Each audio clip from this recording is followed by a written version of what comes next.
boys and girls, my name is Adriana Vigilante and I'm your Junior Miss North America 2020. Today I'm going to be reading a book to you about the 3 R's: reuse, reduce, and recycle, which is actually about my platform, so let's get started.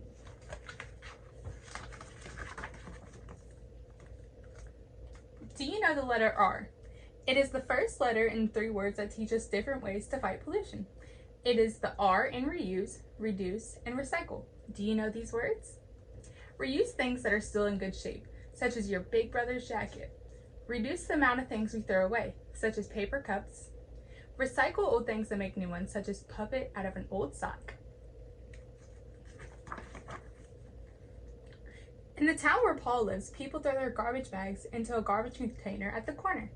In the morning, a garbage truck empties the container, takes the garbage bags. Do you know where? To a garbage, landfill, or dump, which is a huge place in the mountains or the countryside, far from the city. In Paul's town, however, there are so many people and so much garbage is produced that every landfill is full already, and nobody knows where to build another. So they have built a huge furnace called an incinerator to burn all the waste material. Nobody likes to live close by.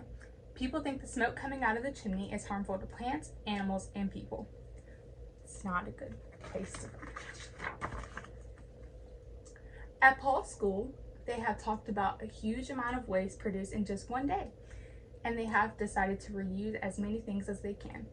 That means that now they will use every object many times until it breaks or cannot be used anymore. At his school, they can paint both sides of all sheets of paper. Use the empty cans of paint to keep your paper clips and rubber bands, and use the pieces of paper left over to make wonderful collages. Do you have any other ideas? This is actually a great way to reuse things at home, as in a can, maybe putting a plant in there. At home, everybody reuses as many things as possible.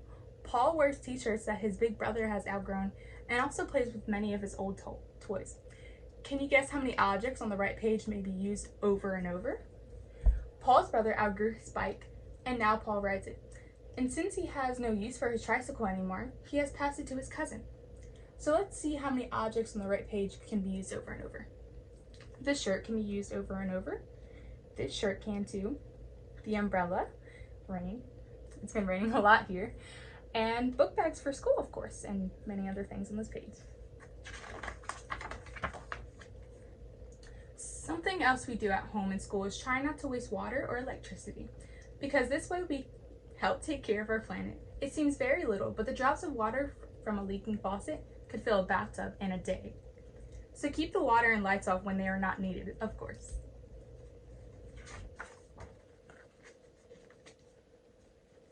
When Paul and his family go shopping for food, they take their own baskets or bags made of cloth.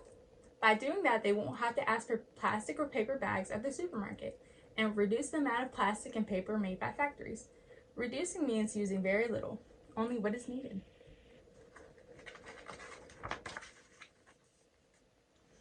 Plastic bags are very handy, but sometimes they end up in the sea where they can be dangerous for animals. Turtles may take them for jellyfish and eat them, or they might get tangled up in plastic rings used to hold cans together. It is very important to not litter on the ground, the woods, the beach, the ocean, or the city.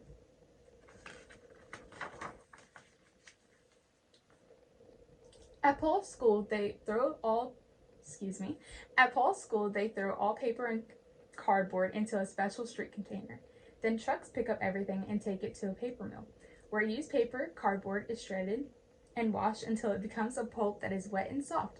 With this pulp, they make paper again. When it gets dry, we have recycled paper.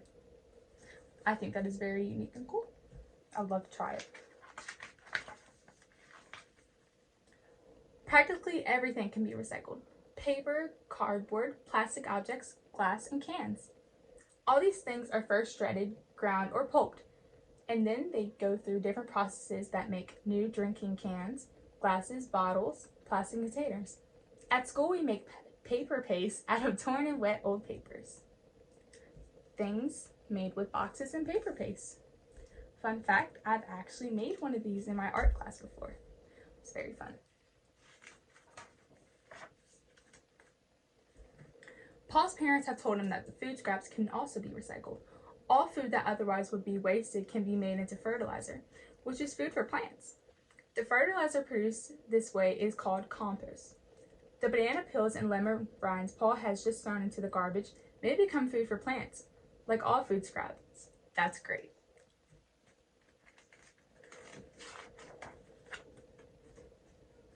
What can be recycled? I know the paper can be recycled. This is trash. This can actually be recycled. Let's see, what else? Let me know if you see anything.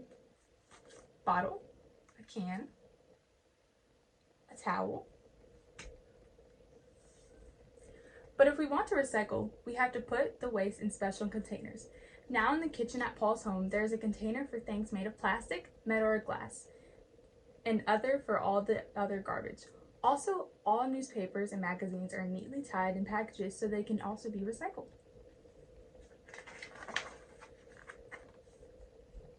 At some schools, they also collect used batteries.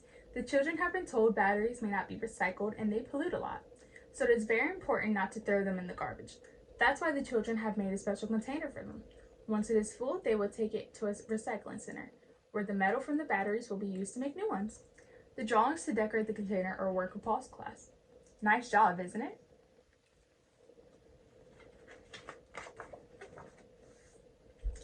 If we waste less and recycle all we can, there will be less pollution and we will be able to live for a long time in our little planet.